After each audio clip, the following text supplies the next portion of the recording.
What's up guys, my name is Ace, and with the Season 2 update of Modern Warfare 3, the MCW was nerfed, and as I'm sure most of you guys are aware if you click this video, the MCW is the only assault rifle available in ranked play. So I've had a lot of people wondering, did your ranked play setup change for the MCW in order to account for these nerfs, or did it remain the same? And I'll tell you guys right up front, it definitely changed a little bit. It wasn't a massive change, I didn't completely rework all of my attachments, but I did mention that I would provide some updated ranked play setups, so that's what I'm going to be doing for you guys. But first off, let's have just a quick recap of the nerfs that took place with Season 2 to the MCW. As we can see here, our aim down sight time was nerfed from 240 milliseconds up to 265 milliseconds. That is quite noticeable. And with our sprint out time, this was also nerfed, so it went from 241 milliseconds up to 252 milliseconds.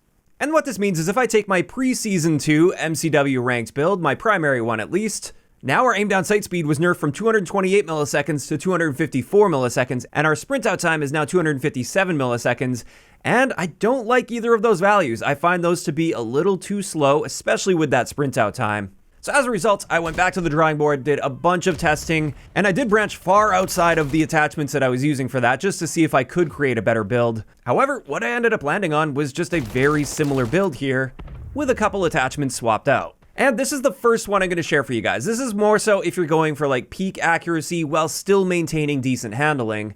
And with this, all we changed out is for our underbarrel, we're now using the X10 Phantom 5 instead of the DR6. And then also you may notice I dropped the stock attachment because that stock hurts our handling far too much. And I replaced that with the RB Claw PSL grip. And now with this build right here, we've got very balanced aim down sight and sprint out speeds at 245 and 244 milliseconds respectively, which is nice and still pretty decent for an accurate assault rifle. With this, our aim walking speed is harmed a little bit, but that's okay on a build like this. And then we're also getting the same range and bullet velocity benefits here as pre-patch. Now, as far as accuracy goes, this is still an incredibly accurate build. It's got very little recoil, especially for the first few shots that you fire. Those are grouped really nice and tight. There isn't a whole lot of vertical climb. There is some horizontal recoil, especially after you fire like 10 or 15 shots. But generally speaking, you should have your kill before you hit 15 shots fired. And I would say just for a good all-around accurate MCW ranked play build, this is the new best one that I've been able to find with all of my testing. In saying that though, I do have an alternative build that I wanted to share for you guys that's a little out of the ordinary, but I definitely think it's at least worth giving a shot. And this one's designed to still be very balanced when it comes to our handling stats and our recoil stats, while also providing a bit more benefit to our aim walking speed. So we're actually improving it rather than harming it here. So with this one, we're actually swapping out our barrel. We're using the second line Mammoth barrel. We're still using the T5 1R billeted break. I know a lot of people like using the flash hider.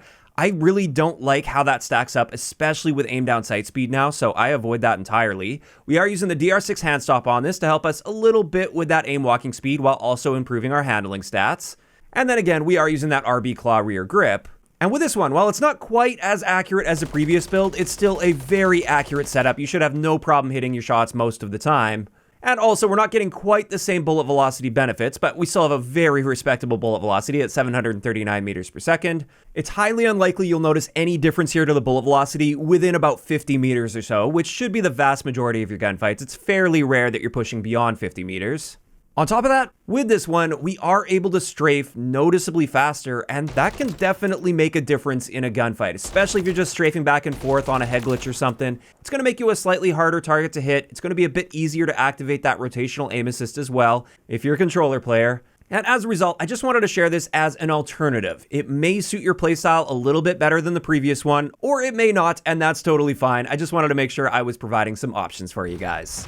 And with that, that's pretty much it. That is going to wrap it up for today's really quick video with just a couple updated MCW ranked setups. Of course, this is where I'm curious to hear from you guys in those comments down below. First off, how do you feel about those nerfs that they made to the MCW? And second, have you made any adjustments to your MCW ranked play setups? Or are you just using the same builds that you were using before Season 2? Just let me know down below. If you enjoyed the video, a like rating is always appreciated. And don't forget to subscribe for more if you haven't already. I'll talk to you guys next time.